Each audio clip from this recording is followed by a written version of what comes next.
بسم الله الرحمن الرحيم هل أتى على الإنسان حين من الدهر لم يكن شيئا مذكورا إنا خلقنا الإنسان من نطفة أمشاج نبتليه فجعلناه سميعا بصيرا إنا هديناه السبيل إما شاكرا وإما كفورا إنا أعتدنا للكافرين سلاسل وأغلالا وسعيرا إن الأبرار يشربون من كأس كان مزاجها كافورا عينا يشرب بها عباد الله يفجرونها تفجيرا يوفون بالنذر ويخافون يوما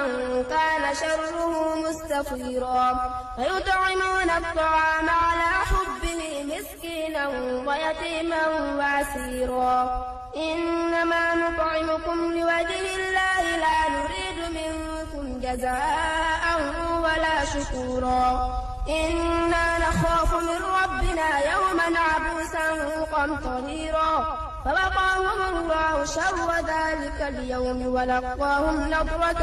وسرورا وجزاؤهم بما صبروا جنة وحريرا متكئين فيها على الأرائك لا يرون فيها شمسا ولا زمهريرا ودانية عليهم ظلالها وذللت قطوفها تذليلا ويطاف عليهم بآنية من فضة وأكواب كانت قوارير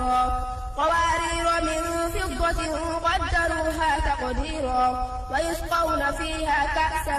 كان مزاجها زنجبيلا عينا فيها تسمى سلسبيلا ويطوف عليهم ولدان مخلدون إذا رأيتهم حسبتهم لؤلؤا منثورا وإذا رأيت ثم رأيت نعيما وملكا كبيرا عاليهم ثياب سندس خضر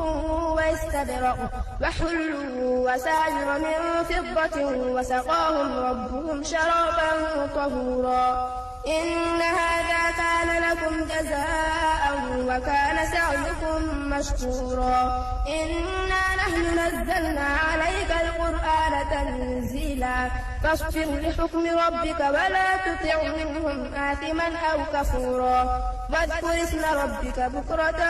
وأصيلا ومن الليل فاسجد له وسبحه ليلا طويلا إن هؤلاء